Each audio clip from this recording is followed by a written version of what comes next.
We've all owned one or two bad figures over the years, but we're the worst Transformers of all time. We're going to talk about that, go over a little bit of news, and even go over our weekly poll results right now on Transformers Talk Raw.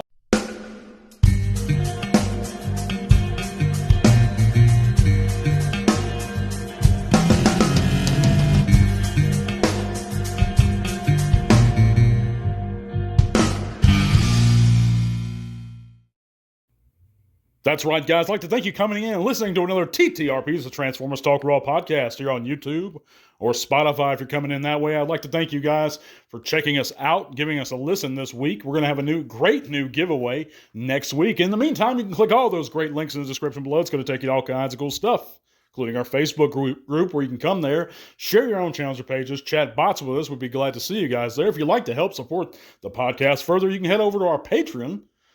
That $1 or $3 a month goes a long way, guys, into helping our giveaways continue.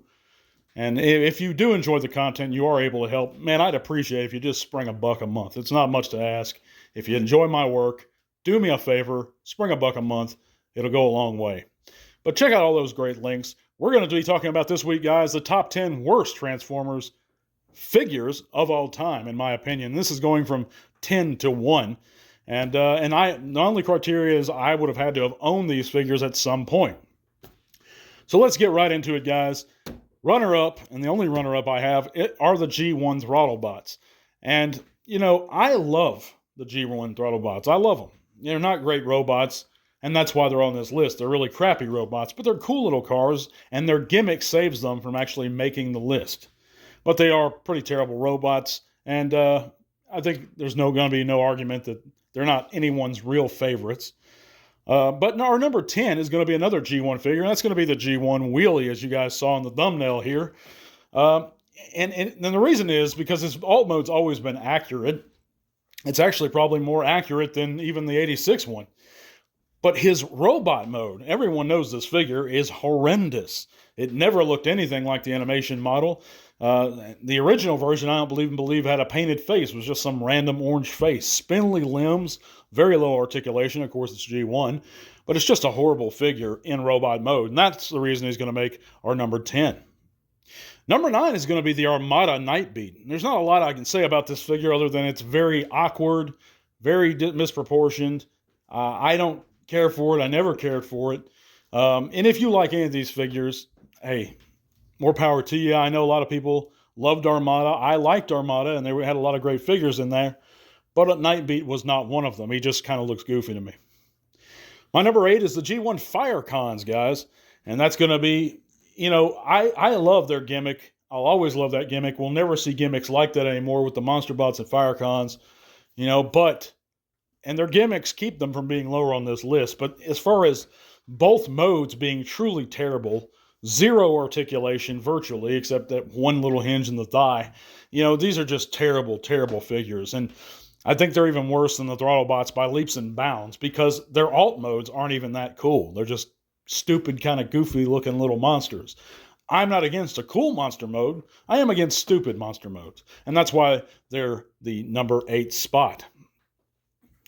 But yeah, and some of my criteria for this, guys, is if both modes are really terrible, you're going to be lower on the list. If just one mode is terrible, then you're not going to be that low on the list. So that's kind of the criteria for that. But number 7 is going to be the Kingdom Shadow Panther. And this is one of the cases that I'm talking about, is that I don't like, and I know a lot of people do like this mold and this figure, but I don't care for it. First of all, it's kind of a non-character. The beast mode's not that good. And the robot mode is kind of weak. I think it was a useless retool. We didn't need this figure. I don't know why we got this figure, and it's not a very good figure. It's cheap. It's just trash to me. So that's my number 7. Feel free to disagree. Let me know what you think of any of these in the comments below. Moving on, excuse me, our number 6 is going to be the Revenge of the Fallen Chromia. And of course, this figure shared a recolor, I believe, in the same line. And it's just a terrible figure on so many levels, guys. The motorcycle mode's okay. I'm not going to give it too much crap, even though it's really not even that good of a motorcycle in my opinion. But the robot mode is one of the worst I've ever seen. I mean, it's truly an aberration. It's abhorrent. And I just think it's cheap. It feels cheap. It's garbage to me. But that's my pick for the number 6. Closing in our top half, we're going to be moving on with number 5, which is going to be the Beast Machines Optimus Primal Deluxe. And I have a personal history with this deluxe figure back in the day. We bought like 3 of them, and they all broke in the same place on every single figure we bought. One would break, we'd buy another. Another would break, we'd buy another. It always would break at that action feature hinge on one of his arms, his shoulders. Of course, this figure utilized translucent plastic, and it's not the fact the figure didn't look much like the animation model, which it didn't, by the way, especially in robot mode, quote unquote. But it's that the figure it has a design flaw, a major design flaw, to where it would just break every time. And I'm not talking about after a while. I'm talking about almost right out the package. We had it a couple months, and then it would break, and then we get another one. So it just had a horrible design. It was an ugly figure. And I know some people like translucent plastic. I don't mind it when used appropriately. In this case, I don't think it was used appropriately. So that's my pick for the number 5 figure, a truly legendarily bad figure. That's the Beast Machines Optimus Primal. Number 4 is going to be the G1 Ironhide or Ratchet molds. And I can't imagine how many kids this disappointed, back in the day. If you'd have got the G1 Ironhide as a kid and just to find out that he's shorter than he should have been, he's got a horrible little sticker for a head, really no head at all. His alt mode looked good, even though I think he's a little smaller than he should have been. And I know that Hasbro themselves really couldn't decide how big it was because they just imported those molds and got them from Takara and used them. But for the character of Ironhide, it was a very disappointing figure. And if you never owned it, take my word for it. If you do own it, I'm sorry, and thank you for their patience for the past 40 years. But that's going to be my pick for number 4 is the G1 Ironhide. Number 3 is going to be Armada Sideswipe, guys. Excuse me. And this is another figure that I'm sure people will disagree with me on the placement of this list. I just think it's truly horrendous. An absolutely ugly figure. Not a lot more I can say about it. I think it warrants its spot. It's worse than all the other figures I've mentioned. It's just terrible in every way. I don't think it's part of a combiner, but I don't think that justifies for how horrible it is. A lot of figures are part of combiners and are not this terrible. I don't think it's justified. So that's my pick for the number 3. Moving on to the number 2 spot of the worst Transform figures of all time, the Beast Machines Silverbolt. Guys, this would be my number 1. I mean, this is just a terrible, terrible figure in every way. Doesn't represent, even though the character in the show, Beast Machines, was terrible to begin with, it doesn't even represent what's shown that well. But it's just ass ugly in every way.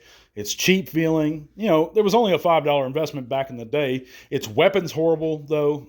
I mean, its alt mode is ridiculous. It looks like some kind of monster pinata in its alt mode rather than an eagle or a hawk or whatever he's supposed to be. The original Beast Machines, or Beast Wars Silverbolt, is just so much better in every way. The design of it is just terrible. So that's my pick for number 2. A truly terrible figure. Number 1 is going to be all of the Age of the Extinction 12-inch non-transformable figures. And of course they made Optimus, the usual ones, Megatron. But these are just ass ugly, undetailed, virtually unpainted, and they have a couple paint apps. They don't transform. You're basically paying, I think they were like $10, $8 for a 12-inch figure, maybe 15 at most. 12-inch figure, didn't transform, barely articulated. It's just a terrible, terrible figure. At least the Action Masters, you can't say, well, you can't pick them if you don't pick the Action Masters. Well, the Action Masters were detailed at least. They were articulated at least, and they came with transformable accessories. They could also fit in vehicles.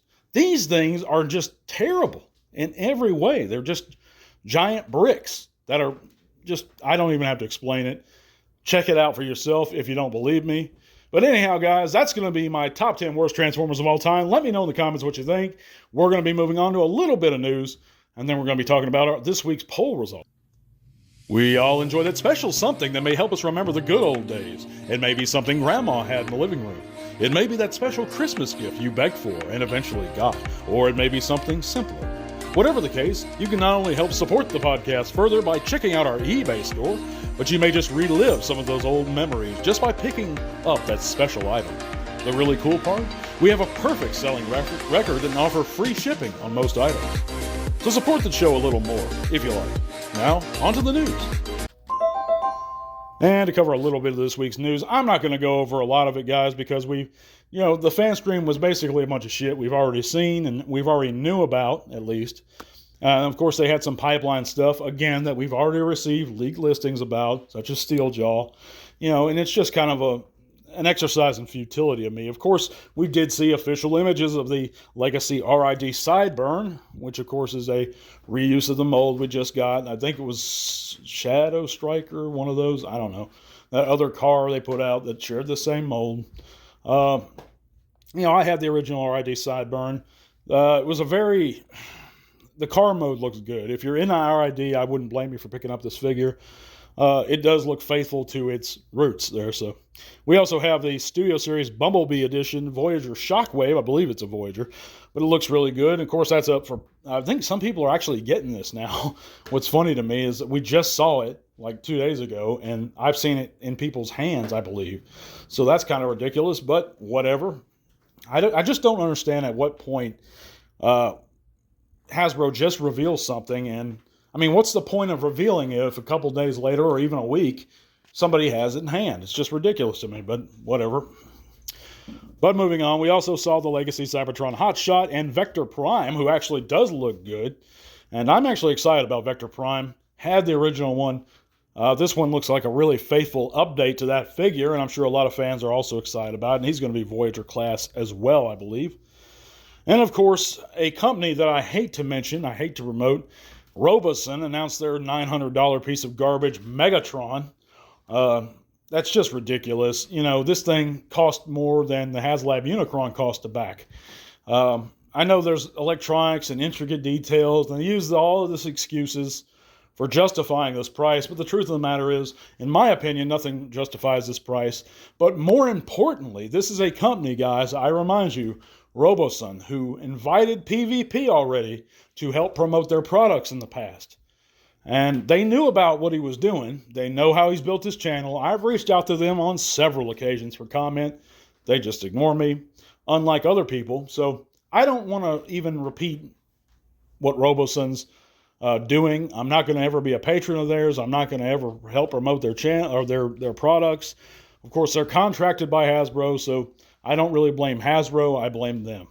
But if you want to pick up that very overpriced thing, even excluding the PvP stuff, go ahead, but it's insane to me. You can get a few Titans for what they're asking for this figure. You make up your mind. Well, let's go ahead and talk about our weekly poll results. Check out the poll results. And of course, this week, guys, we asked the question of who is excited for Transformers 1.